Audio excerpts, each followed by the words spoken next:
ఇప్పుడు పూర్తిగా మనశ్శాంతి పొంది మోక్షం పొందాలంటే 4 లక్షణాలు కలిగి ఉండాలట. మోక్షద్వారే ద్వారపాలాశ్చత్వార పరికీర్తితాక శమో విచార సంతోషక చతుర్థ సాధు సంగమక. మోక్షద్వారే ద్వారపాలాశ్చత్వార పరికీర్తితాక శమో విచార సంతోషక చతుర్థ సాధు సంగమక. మోక్షం అనేటువంటి ద్వారంలో ద్వారపాలకులు 4 ఉంటారట. సామాన్యంగా ద్వారపాలకుడు ఒకడు ఉంటాడు, మహా అయితే 2 ఉంటారు. ఇక్కడ 4 ఉంటారట. అంటే ఇది కవిత్వం, ఉపమానం. బల్యాలు పట్టుకుని ఉంటారని అర్థం కాదు. అక్కడ ద్వారపాలకులు ఎందుకు ఉంటారు? లోపలికి రమ్మని చెప్పడానికి, అంతే కదా, లేదు వద్దని చెప్పడానికి. మోక్షం కోసం ప్రయత్నం చేసే వాళ్ళకి 4 లక్షణాలు ఉండాలి. ఆ 4 ద్వారపాలకుల్ని దాటుకుంటే లోపలికి హాయిగా వెళ్ళిపోవచ్చు.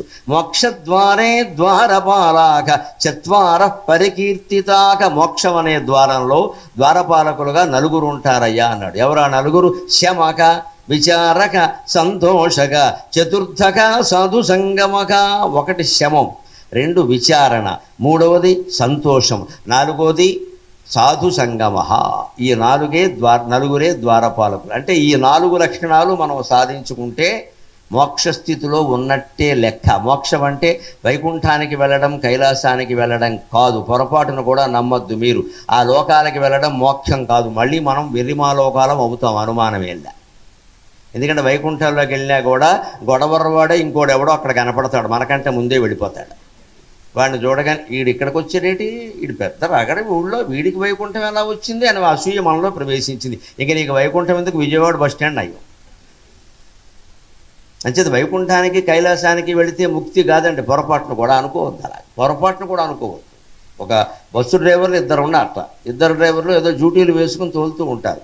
ఒకడు ఆస్తికుడు, ఒకడు నాస్తికుడు. ఒకటికి భక్తి ఉంది. వాడు బస్సు ఎక్కగానే కనకదుర్గాదేవి బొమ్మ అక్కడ ఉంది. అక్కడ ఒక అగరొత్తి వెలిగించి అమ్మా తల్లి కాపాడు, అమ్మా తల్లి కాపాడు అని దండం పెట్టి భక్తుల చేత కూడా కాపాడి వెళ్ళిపోతారు. వాడు డ్రైవింగ్ కూడా చాలా జాగ్రత్తగా చేస్తాడు, భక్తుడు కదా. ఈ నాస్తికుడు ఉన్నాడే, వీడు దండం పెట్టాడు, అగరొత్తులు ఊరికి చెప్తారంతే, ఇలాగ పని లేక అంటాడు, పెట్టాడు. బయలుదేరి బస్సు కూడా అడ్డగోలుగా నడుపుతాడు. ఆశ్చర్యం, వీళ్ళిద్దరూ మరణించారు. ముందు ఆ నాస్తికుడు మరణించాడు, తర్వాత ఆస్తికుడు మరణించాడు. ఆస్తికుడు స్వర్గానికి వెళ్ళాడు. కామధేనువు కనపడింది. స్వర్గానికి వెళ్ళిన వాడికి కామధేనువు పాలు ఉచిత పథకం కింద ఇస్తారు. 1 గ్లాసులు పాలు ఇస్తారు తాగమని. అక్కడ చెట్టు కింద కూర్చోబెడతారు. ఆ చెట్టు కల్పవృక్షం, అక్కడ కామధేనువు ఉంటుంది. ఆ పాలు తాగుతుంటే వీడికి మండిపోయింది. ఎందుకంటే ఈ నాస్తికుడు ముందే 2 గ్లాసుల పాలు తాగుతున్నాడు. వీడికి 1 గ్లాసే ఇచ్చారు, వాడికి 2 గ్లాసులు ఇచ్చారు. వీడికి వెండి గ్లాసు ఇచ్చారు, వాడికి బంగారపు గ్లాసు ఇచ్చారు. వాడికి మంట ఎత్తిపోయింది. ఏంటిది, వీడు నాతోటే పనిచేశాడు, నాస్తికుడు, అగరొత్తు కూడా పెట్టలేదు, కనకదుర్గాదేవి అనే అమ్మవారిని శ్రీమాత్రే నమః అని కూడా అనలేదు. వాడు అడ్డగోలుగా నడిపాడు. వీడి మీద 3 కంప్లైంట్లు ఉన్నాయి.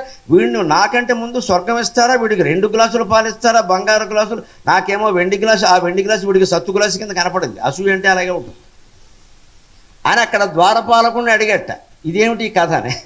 నీకు తెలియదు అబ్బాయి, ధర్మ సూక్ష్మాలు వేరుగా ఉంటాయి. నువ్వు దేవుణ్ణి నువ్వు ఒక్కడవే ఆదరించావు, పూజించావు. వాడిని నడుపుతుంటే జరిగే ప్రమాదాల వల్ల అందరూ దేవుడికి దండం పెట్టుకుంటూ కూర్చున్నారు నాయన బస్సులో. అందరూ ఎప్పుడు పోతామో తెలియదు. వాడు డ్రైవింగ్ ప్రారంభించగానే అమ్మా తల్లి దుర్గమ్మ తల్లి లలితా సహస్రం అంతా చదివేశారయ్యా ప్రయాణం అయ్యేలోగా.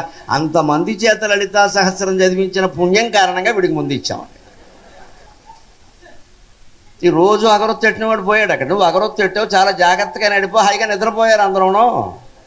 వాడు నిద్రపోనిస్తాడా, ప్రమాదాలు జరుగుతాయి. అందుకని అందరూ అమ్మా అమ్మా అమ్మా అని దుర్గాదేవిని ప్రార్థించారు. అంతమంది చేత ప్రార్థన చేయించారు కాబట్టి వాడి బంగారపు గ్లాసు ఇచ్చామన్నాడు. మనం పుణ్యాలు, క్షేత్రాలు, తీర్థాలు, అగరొత్తులు నమ్ముకుంటే ఇలాగే ఉంటాయి కథలు. అసలు విషయం అది కాదు. నీ బుద్ధి మారనప్పుడు నీకు వైకుంఠానికి వెళ్ళినా కైలాసానికి వెళ్ళినా ఒకటే.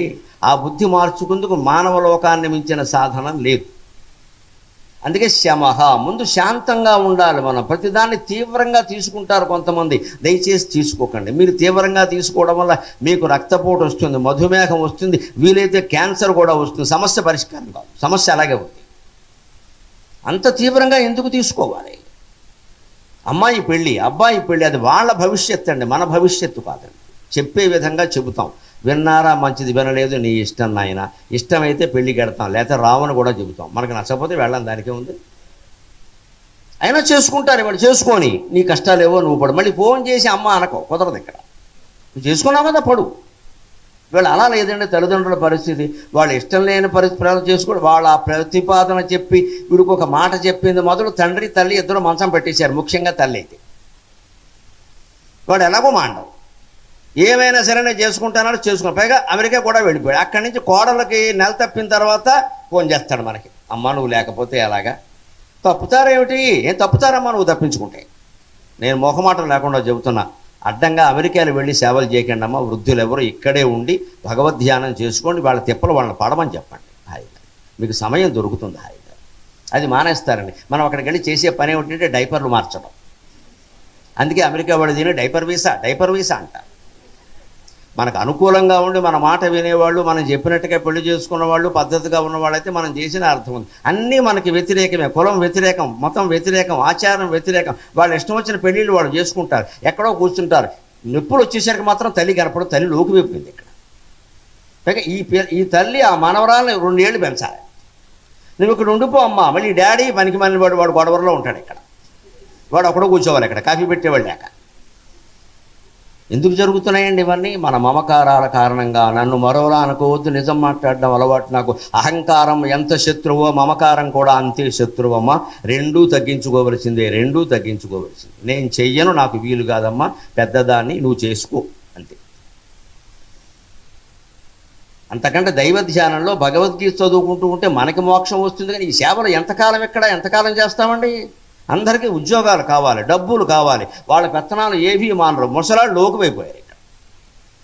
నువ్వు చేసే ఫ్రీ సర్వీస్ కదా, అమెరికాలో పని మనిషిని బట్టి చేయించుకోమని అయిపోతుంది, వీళ్ళ జీతం సగం అయిపోతుంది అక్కడ. అప్పుడు తెలుసొస్తుంది ఒక్కొక్కళ్ళకి. చాలా గట్టిగా ఉండాలండి, కుటుంబ బంధాలు కాదు ఏ బంధాలైనా సరే. నేను నిన్ననే చెప్పినా, ఒక 100 సార్లు చెబుతా, ఏ బంధాలు నిలబడవు ఒక్క భగవద్ బంధం తప్ప, అనుమానం ఏం లేదు. మనం అనుకూలంగా ఉన్నా ప్రతికూలంగా ఉన్నా వాళ్ళు మనం ముందు వెళ్ళిపోవడం ఖాయం, బంధాలు తెగిపోవడం ఖాయం. రామాయణంలో రాముడే చెబుతాడు ఆ మాట, సంయోగ విప్రయోగాంత సర్వే క్షయాంత నిచయాక పతనాంత సముచ్ఛ్రయాక సంయోగ విప్రయోగాంతాక.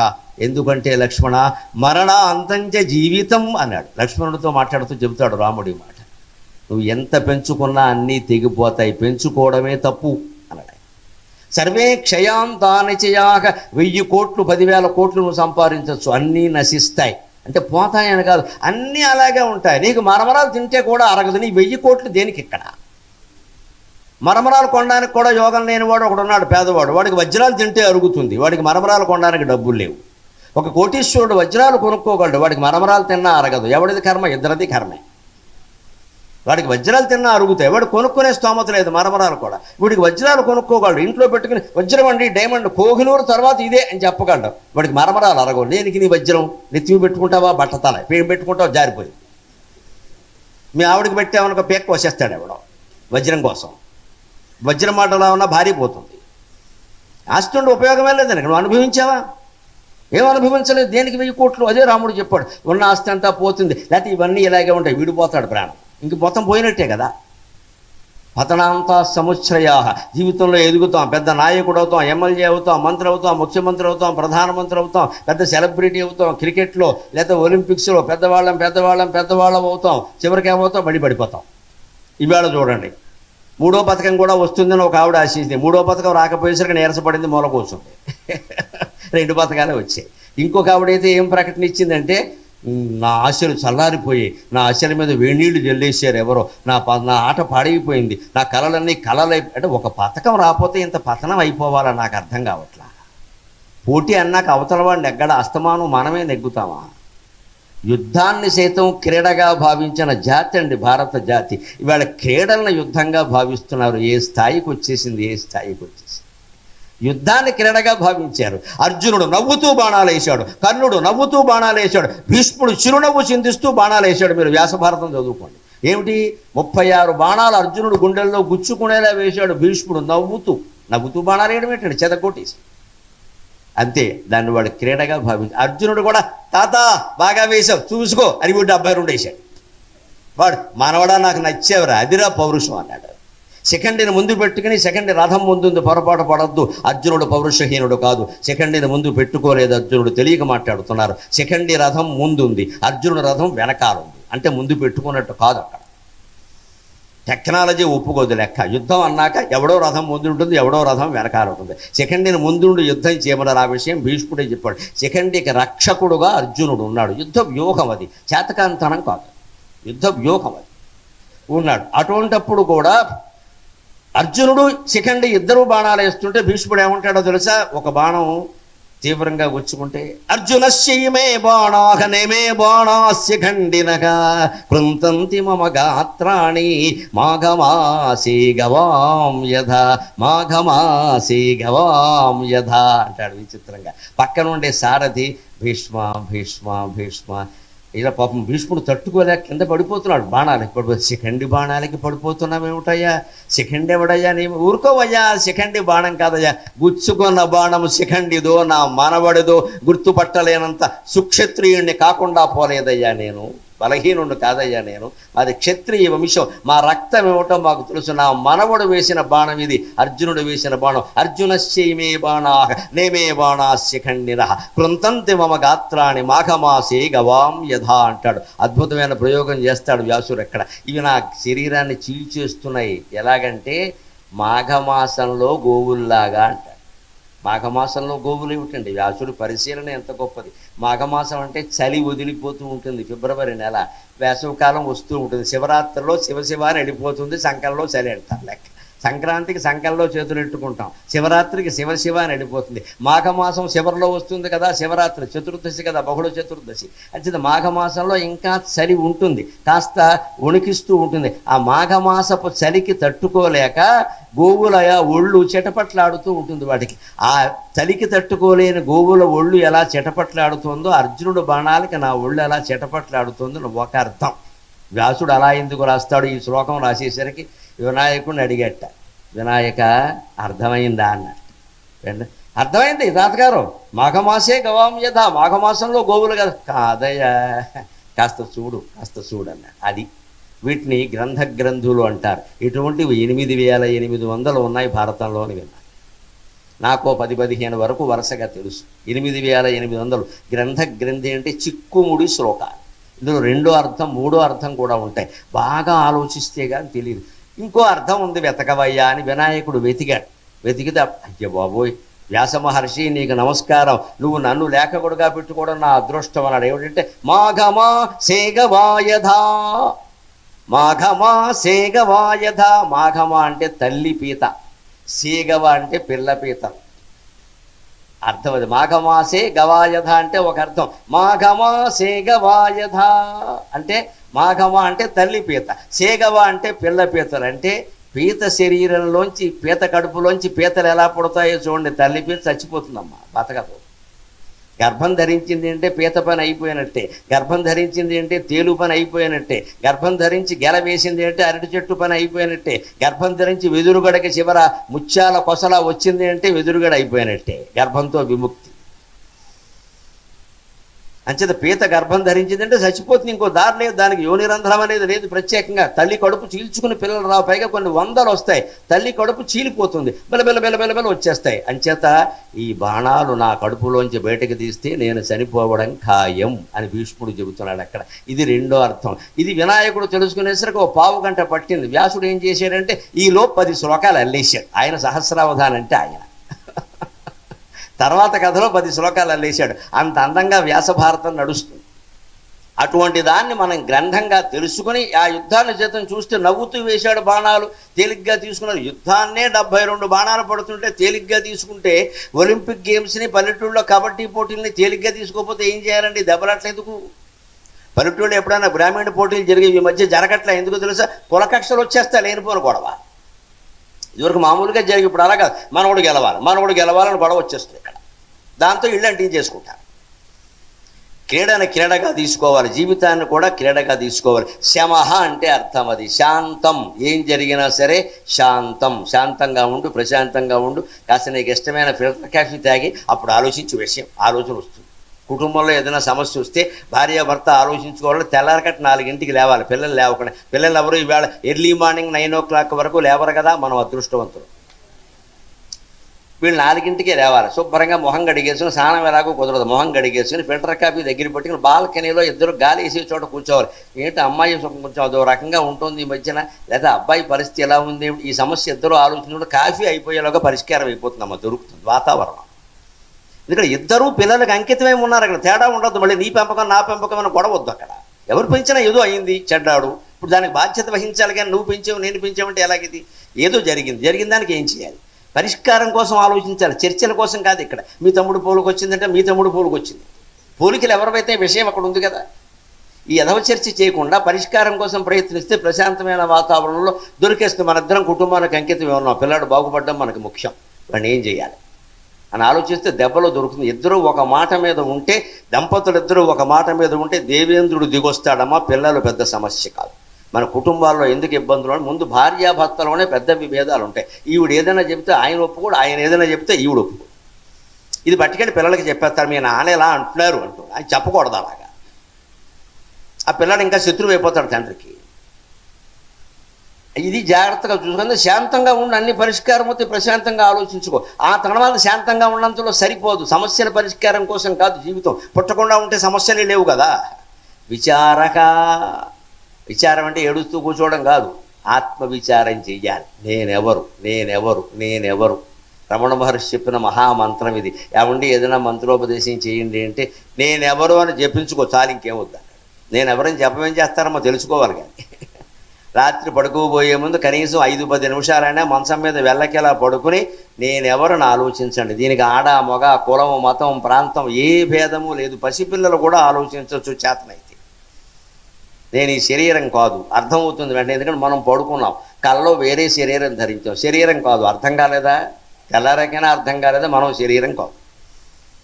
మనం లేకపోయినా శరీరం ఇక్కడ ఊపిరి తీస్తుంది. అంటే ఒక మహాశక్తి ఈ ప్రపంచాన్ని నడిపిస్తోంది. ఆవిడే లలితా పరాభట్టారికి. అర్థం కాలేదా? ఒకటి చెప్పేది ఏమిటి? ఏదో శక్తి లేకుండా ఊపిరేలా నడుస్తుంది. ఇక్కడ 6 అడుగులు 3 అంగుళాలు కళేబరం పడుకునుంది కదా శవంలాగా. నువ్వేమో కళ్ళలో ఉన్నావు కదా. ఈ కళేబరానికి ఊపిరి ఎక్కడి నుంచి వచ్చిందండి? అమ్మవారు కాకపోతే ప్రాణేశ్వరి, ప్రాణదాత్రి, 50 పీఠ రూపిణి. ఆవిడే ప్రాణం ఇస్తుంది అక్కడ. అంచేది భగవంతుడు ఉన్నాడని వేరే చెప్పడం ఏంటి? నీకు తెలియట్లా? కళ నిద్ర అర్థమైతే జీవితం అంతా అర్థమవుతుంది. అప్పుడు నేను శరీరం కాదు, మనస్సు కూడా కాదు. ఎందుకంటే మనస్సు కలగంటోంది, శరీరం ఇక్కడే ఉంది. ఆ మనస్సులో కూడా నువ్వే, నీ రూపంలో ఉన్న నిన్నే నువ్వు అనుకున్నావు. మిగిలిన రూపాలు నువ్వు కాదు అనుకున్నావు. మనస్సు కూడా నువ్వు కాదు. ఎందుకంటే మనస్సు లేకుండా కూడా మనం ఉన్నాం. గాఢ సుషుప్తిలోకి వెళ్ళాం. గాఢ నిద్ర సుషుప్తి అంటారు. అప్పుడు మనస్సు కూడా లేదు. మనస్సు ఉంటే ఖచ్చితంగా ఆలోచిస్తుంది లేదా కలగంటుంది. ఆలోచన లేదు, కళ లేదు, బండరాయిలాగా పడుకునున్నావు సుషుప్తిలో అంటే మనస్సు లేదు. కానీ నువ్వు ఉన్నావా లేదా? ఉన్నావు. నేను దేహం కాదు, నేను మనస్సు కాదు, నేను బుద్ధి కాదు, నేను ఇంద్రియాలు కాదు. ఇంద్రియాలు అసలే కాదు. శవానికి కూడా ఇంద్రియాలు ఉన్నాయి, కళ్ళు ఉన్నాయి, చెవులు ఉన్నాయి, ముక్కులు ఉన్నాయి, ఏవీ పనిచేయట్లా. అంచేత ఇంద్రియాలు కూడా నేను కాదు. ఇవేవీ కానప్పుడు నేనెవరు? ఇది విచారణ. దానికి యోగ వాసిష్టం సహకరిస్తుంది. మీరు దీన్ని కూడా పఠనీయ గ్రంథంగా పెట్టుకోండి దయచేసి. వారు 8 సంపుటాలు వేశారయ్యా, ఇంకా దొరుకుతున్నాయా? 8 సంపుటాలు దొరుకుతున్నాయి. ఇంకా వారి దగ్గర అవసరమైతే మళ్ళీ వేస్తారు. చాలా తక్కువ ఖరీదుకి ఇస్తున్నారు. అందరూ 8 సంపుటాల సెట్టు కొనుక్కుని ముందు ఇంట్లో పెట్టుకోండి. రోజుకు 4 పేజీలని నియమం పెట్టుకోండి. అక్కడ తాటాక మొక్క బారేయండి. ఒక అరగంట సేపట్లో అయిపోతాయి. ఇక్కడ అవి చదవండి. మీకు అర్థమైనా కాకపోయినా తాత్పర్యాలు చదువుకుంటూ వెళ్ళండి. ఖచ్చితంగా మీకు ఒక సంపుటం పూర్తయ్యేసరికే రామచంద్రుల్లాగా వశిష్ఠునికి శిష్యుడు కాగలిగిన యోగ్యత మీకు వస్తుంది. అనుమానం ఏమీ లేదు. వారు వేసిన గ్రంథాలంత గొప్ప. మనం గురువు కాకపోతే శిష్యుడు అవుతాం ఖచ్చితంగా. యోగ్యత వస్తుంది. ఏదో ఉంది, ఇది మనకు అర్థం కావట్లేదు, కానీ సంథింగ్ ఈజ్ దేర్. ఇది మనం తెలుసుకోవాలి. ఒక్కసారి ఆ ఆత్మజ్ఞానం అనేటువంటి తత్వం రుచి మరిగితే ఇక ఈ యదవ సంసారాలు, ఉద్యోగాలు, రాజకీయాలు ఎవడో పట్టించుకోడండి అసలు. అది దాని జోలికి వెళ్ళడం. చాలా మురికి కోపంలో ఉంటుంది. ఎవడైనా మాట్లాడితే కూడా చెత్త మాట్లాడకయ్యా అంటాడు. అంత జ్ఞానం అంత అపూర్వమైన సంపదను వదిలేసి ఈ భౌతిక సంపదలు మనకు దేనికండి? అందుకని విచారం అన్నాడు. తర్వాత సంతోషంగా ఆత్మవిచారం చేస్తే ఏముంటుంది? ఎప్పుడూ మనిషి సంతుష్టుడుగా ఉంటాడు. ఆత్మజ్ఞాని అయిన వాడు 80 ఏళ్ల వయస్సున్నా సరే నవమన్మధుల్లా ఉంటాడు. సౌందర్య లహరిలో చెబుతారు ఖచ్చితంగానే. కళద్వేణీబంధా కుశకలశ విశ్రస్త నిచయాక హఠాత్రుట్యత్కాంక్ష విగళిత దుకూలా యువతయక నరం వర్షీయాంసం నయన విరసం నర్మసు జడం తవాపాంగాలోకే పతితం అనుధావంతి శతశక.